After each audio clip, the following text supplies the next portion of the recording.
They said that Azazel was absolute evil, but ancient writings tell a different story, a tale of angels in love, forbidden knowledge, and a war in the heavens. What really happened to the angel who defied the Creator? And what did he teach humans that caused him to be cursed forever? Stay until the end of this video, because you're going to understand. Why was Azazel's name erased from sacred history? Before we begin, activate the notification bell, like this video, and subscribe to the channel, because in the following stories, you will discover hidden mysteries that few dare to reveal. And every detail is about to change the way you understand good and evil. In the beginning, before time existed, angels walked among the realms of light and glory, and among them was a group called the Watchmen, sent to observe and protect nascent humanity. But something unexpected happened. The gaze of some of these angels turned away from the Creator and towards the children of earth. Azazel was one of them. Among the Watchers, he was known for his wisdom, his brilliance, and for understanding the secrets of creation. But his compassion for humans became the beginning of his downfall. He saw the pain, the fear, and the ignorance of mankind, and decided to teach them what the heavens had forbidden. He showed them the use of iron and gold, of weapons and beauty. He taught women the art of jewelry making and painting, and to men the secret of war. In a short time, the earth flourished, but it also became corrupt. What was once purity has become vanity. What was once strength has turned into destruction, and the tears of humanity rose to the heavens. It was then that the divine throne rose in wrath, and the voice of the Most High echoed, "These angels have defiled my creation. They descended into the flesh and taught what was forbidden. May they be cast into the abyss." And so began the downfall of the Watchers. When Azazel and his brothers were finally confronted, it was already too late. The cities of men had been transformed into fortresses of pride.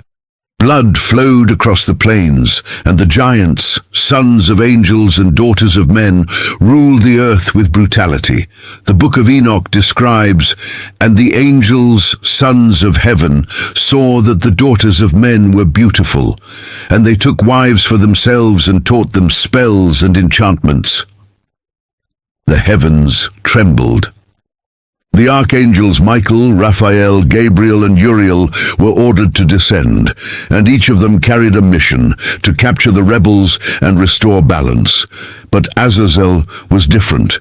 While the other fallen angels sought power and pleasure, he sought to understand.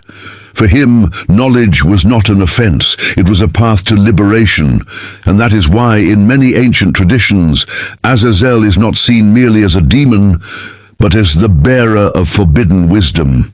However, the price for defying heaven was terrible. Raphael was sent to arrest him and throw him into a barren desert, sealed beneath sharp stones, where he would remain until Judgment Day.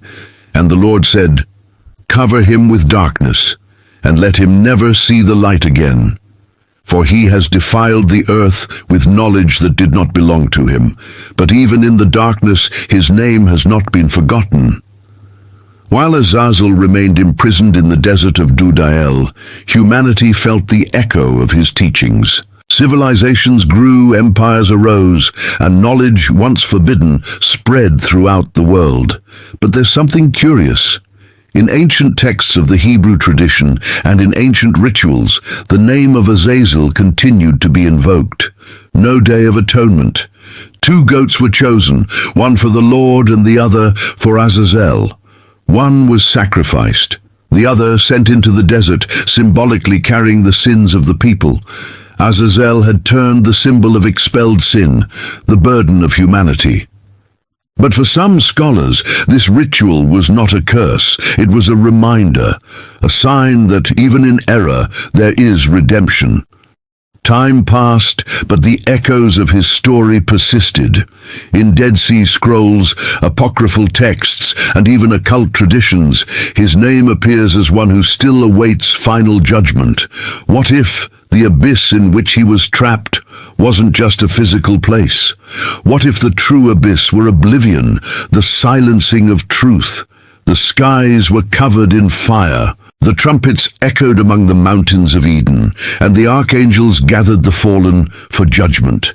The earth trembled under the weight of the divine words, and the rebellious angels, those who had loved the daughters of men, now knelt, covered in shame and fear. Among them, Azazel, he remained silent, his wings burned by the fire of the heavens, his eyes fixed on the horizon, the same horizon he had contemplated when he decided to teach humanity. He knew what awaited him, the eternal abyss. Then the voice of the Most High sounded, "Azazel, you have corrupted the earth with your teachings. You have made the children of men know weapons, vanity, and bloodshed. Because of you, the righteous have gone astray, and the wicked have grown strong. Therefore, your punishment will be eternal." And Raphael, the archangel of healing, was tasked with sealing it. The scriptures say that he was bound with chains of fire, thrown into an abyss in the desert of Dudael, and covered with sharp stones. The Lord placed it upon him 70 mountains, so that he would never escape. But before he was sealed, Azazel raised his voice, and his words pierced the heavens. "I gave men what angels hid. I taught them to forge iron, but also gold. I showed them how to wound, but also how to create. If knowledge is sin, then fire is my destiny. But the flame that kindles punishment also illuminates the truth." With a roar of thunder, the stones fell upon him. The abyss closed, and the name of Azazel was erased from the heavens, but not from earth. Because among humans, the memory of that fallen angel has turned into myth, and the ancients began to call it the bearer of knowledge, the spirit that dwells in the desert, the one to whom the scapegoat was sent, the symbol of human sin and liberation. Centuries have passed, empires rose and fell, and the story of Azazel spread, disguised in names and symbols. In the Dead Sea Scrolls, he is mentioned as the head of the watchman, the one who corrupted humanity. But in the ancient mysteries of Persia and Babylon, he is remembered as the guardian of hidden knowledge, the spirit that watches over the desert, waiting for the end of times. And among the Hebrew tribes, his name echoed in a sacred ritual, the Yom Kippur, the Day of Atonement. 2 goats were chosen before the high priest. One was offered to the Lord, the other sent to Azazel, bearing the sins of the people. Imagine the scene. The desert is silent, the wind cuts through the sand, and the goat walks alone until it disappears among the rocks. This was the symbol of sin being returned to its creator, to the fallen angel who once defied the heavens. Over the centuries, the name of Azazel has become intertwined with the shadows. Christians came to associate him with Satan himself, although ancient texts never confused the two. In truth, Azazel was never the devil. He was something different, an angel who fell not out of hatred, but out of curiosity, out of compassion, and perhaps out of love for humanity. Some ancient rabbis said that if man learned to forge the sword, it was through Azazel. But if she also learned to build the harp, to write, and to observe the stars, that too came from him. Azazel was a mirror of human duality, good and evil coexisting in the same understanding. And so, his name was forbidden to be spoken. But with each generation, scholars, occultists, and mystics would ask again, what if he wasn't the enemy, but the messenger who showed us the price of freedom? There is a place described in the Book of Enoch that few people mention, the desert of Dudael.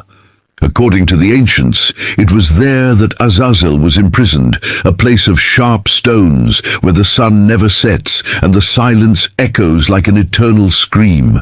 But here's the mystery. Modern researchers have attempted to locate Dudael. Some believe it is located near the Dead Sea, in a desolate mountainous region covered in deep crevices and mysterious caves. Others claim that the location was sealed not only on Earth, but in another dimension, the spiritual abyss that separates the visible from the invisible. Interestingly, ancient Jewish traditions describe Dudael as the place of atonement and purification, and not just as punishment. This raised a question that many theologians have avoided answering. If Azazel is imprisoned in Dudael, and that is the place of purification, then is he being punished or redeemed? And there's an even more intriguing detail. In the book of Isaiah, there is a prophecy that speaks of a creature called Seirim, the demons of the desert, and among them Azazel would dwell. Could this be the echo of her still living presence? Or is it merely the memory of a spirit that never found rest? There are accounts from desert travelers who say they hear whispers in the dunes, as if the wind carried an ancient voice, murmuring in a forgotten language. Others claim to have seen wing-shaped shadows moving among the stones, and say that there, where the heat is unbearable, time seems to stand still. What if the abyss is still open? What Azazel brought to humanity was not just iron and gold, it was conscience. He revealed the power of fire, writing, alchemy, and art. It showed that man could shape the world, but also that power brings responsibility. Heaven called him a corrupter. But the man recognized him as a master, and this is where the story changes. In many esoteric texts, Azazel is identified with the symbol of light-bearer, the same archetype that appears in various ancient cultures under different names: Prometheus, Enki, Thoth, Lucifer. They all, in some way, represent the same principle: he who defied the gods to deliver knowledge to humanity. But there is something even deeper, a hidden message. In apocryphal texts, it is said that Azazel asked for forgiveness. Even while imprisoned, he cried out to God for mercy, not for himself, but for humanity. And that, in response, the Creator silenced the heavens. Because even the punishment of an angel can serve a divine purpose. Perhaps Azazel wasn't the villain, but the instrument of human awakening. And his true punishment wasn't prison. It was watching humanity use knowledge to destroy itself. There is an ancient prophecy hidden within the fragments of the Book of the Watchers. She says that at the end of times, the abyss will open and Azazel will be released not to destroy, but to witness the judgment of the angels. Imagine the sky opening up, the stars fading, and the Creator's voice echoing once more, "Time's up. Let what was hidden come to light." On that day, the fallen angels will be confronted with their actions, and Azazel, the angel of the desert, will rise one last time, not as an enemy, but as a witness, because he was the mirror of humanity, the reflection of its ambition and its faith. What if that moment is near? What if the signs are already here, in technology, in the relentless pursuit of power, in the desire to push the boundaries of creation? Perhaps Azazel never truly escaped the abyss. Perhaps the abyss has come to us. Ultimately, Azazel's story isn't just about a fallen angel, it's about us. On the eternal struggle between knowledge and limits, between power and humility, between light and darkness within each human being. Azazel represents the fire of knowledge, the one that can warm or destroy. He was condemned for teaching man to think, and perhaps for that very reason, he still dwells in the shadow of our conscience. Because the greatest punishment for those who seek the truth is to see it forgotten. And now you know, Azazel's name was erased from history not because he was cursed, but because it was too dangerous to be remembered.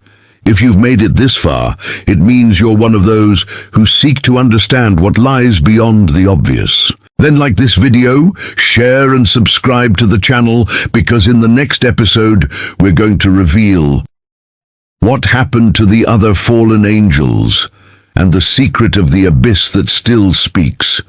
And remember, light and darkness are not enemies.